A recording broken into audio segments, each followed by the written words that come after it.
नमस्कार, यूपी तक के मॉर्निंग सेगमेंट सुर्खियां में आपका स्वागत है। हम बताएंगे वो खबरें जिनका है आपसे सरोकार। तो शुरुआत धर्मांतरण के उस गैंग के खुलासे से जिसको आगरा पुलिस ने गिरफ्तार किया है। इस गैंग का भंडाफोड़ आगरा पुलिस ने किया है और कहा जा रहा है कि ये अलग तरीके का गैंग था जो आईएसआईएस के पैटर्न पर नाबालिग लड़कियों को जिहादी बनाता था। जिहादी बनाने के लिए पहले उनका ब्रेन वॉश किया जाता, पैसे का लालच या फिर लव जिहाद के ट्रैप में फंसाकर नाबालिग लड़कियों को इस्लाम के जरिए कट्टरपंथ की तरफ ले जाया जाता और फिर बाद में जिहादी बनाकर उनका इस्तेमाल किया जाता। ये पूरा आईएसआईएस का पैटर्न है।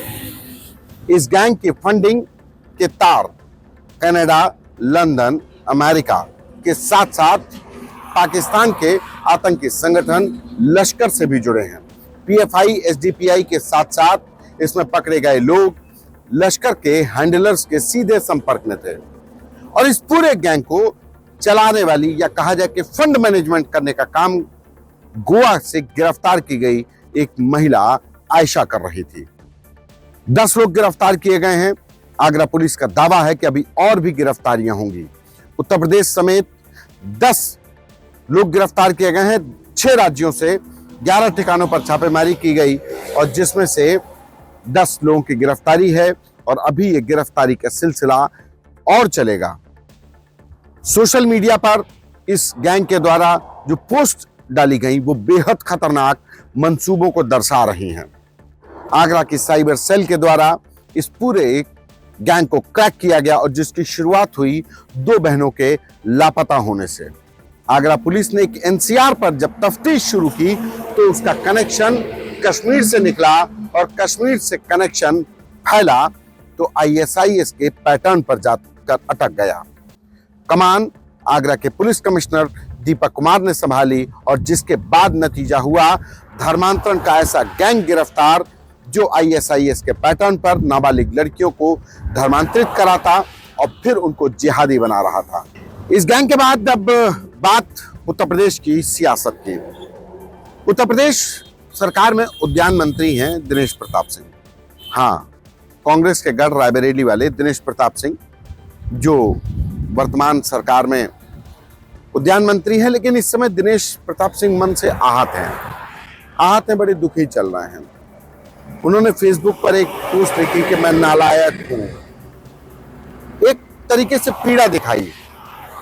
इशारा तो उन्होंने पता नहीं किसकी तरफ किया है।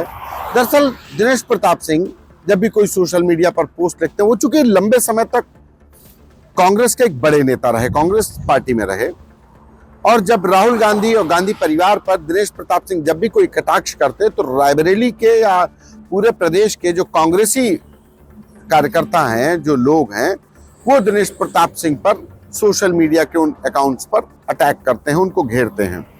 इसी से आहत होकर के दिनेश प्रताप सिंह ने कहा कि मैं नालायक हूं, लेकिन जो लोग मुझे नालायक कहते हैं वो जरा ये भी देख लें कि मेरा संघर्ष क्या कहता है।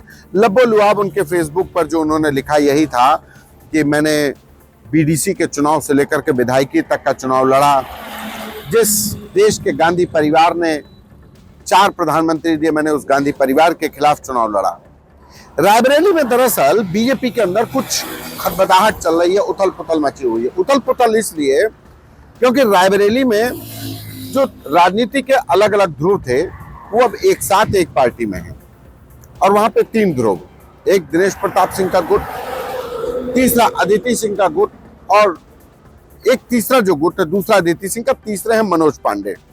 जी हाँ, मनोज पांडे जो अभी विधानसभा की सदस्यता से असंबद्ध कर दिए गए। दिनेश प्रताप सिंह और अदिति सिंह किसी जमाने में कांग्रेस पार्टी में थे। हालांकि इन दोनों के बीच में जो जिले स्तर की राजनीति थी उसकी प्रतिद्वंदिता में कई बार सिर फुटौल हो गई है। तो अब रायबरेली जो कांग्रेस का गढ़ था वो कहने को तो भाजपा का गढ़ है, लेकिन वहां भाजपा के गढ़ में तनातनी बहुत है और इस तनातनी में दिनेश प्रताप सिंह चूंकि उत्तर प्रदेश सरकार के मंत्री हैं और मंत्री हैं तो जाहिर सी बात है जो ऊंचे ओहदे पर होता वही घेरा जाता है, तो घेरे जा रहे हैं। तो दिनेश प्रताप सिंह इसलिए आहत हैं और वो अपनी आहत की व्यथा वो फेसबुक के जरिए व्यक्त कर रहे हैं। इशारा उनका किसकी तरफ है, किससे परेशान है, वो तो दिनेश प्रताप सिंह ने नहीं लिखा, लेकिन इतना जरूर है कि इशारों में बहुत सारी बातें कही जाती हैं। राजनीति में साफ गोई बहुत बार हानिकारक होती है। और अब बात उत्तर प्रदेश की नौकरशाही की। उत्तर प्रदेश के डीजीपी साहब प्रशांत कुमार थे, रिटायर हो गए एक्सटेंशन की हसरत लेकर के। राजीव कृष्णा डीजीपी बन गए, डीजीपी का चार्ज दे दिया गया। अब राजीव कृष्णा 4 साल तक उनका रिटायरमेंट होना, 4 साल 29 में है। तो अब डीजीपी के बाद अब एक जो दूसरी नौकरशाही की जो बड़ी कुर्सी है वो है मुख्य सचिव की। मनोज कुमार सिंह भी रिटायर होने जा रहे हैं 31 जुलाई को। अब मनोज कुमार सिंह मुख्य सचिव हैं, तो मनोज कुमार सिंह के बाद कौन? तो पहले तो प्रशांत कुमार की तरह मनोज कुमार सिंह को भी कहा जाने लगा कि इनको भी एक्सटेंशन मिलेगा, उत्तर प्रदेश सरकार के बड़े कर्मठ हैं, बड़े लाडले, बड़े दुलारे हैं और इनको एक्सटेंशन मिल जाएगा। लेकिन बीते 24 घंटे से कुछ पासा पलट गया है। पासा इसलिए पलट गया कि दरअसल उत्तर प्रदेश के मुख्यमंत्री के कहा जाए कि अपर मुख्य सचिव हैं, सीनियर आईएएस ऑफिसर हैं एसपी गोयल, उनके खिलाफ लोकायुक्त में एक जांच चल रही थी। जबरन रिटायर हुए आईपीएस अमिताभ ठाकुर, उन्होंने एक शिकायत की थी लोकायुक्त में, और लोकायुक्त में की गई उस शिकायत की वजह से वो एक शिकायत, क्योंकि जांच लंबित तो लोकायुक्त संवैधानिक पद है, तो उस जांच की वजह से उनका मुख्य सचिव बनने में अड़ंगा लग रहा था कि इनके खिलाफ तो जांच चल रही है, भ्रष्टाचार की शिकायत है। लेकिन अचानक से लोकायुक्त की तरफ से वो जांच खत्म कर दी गई।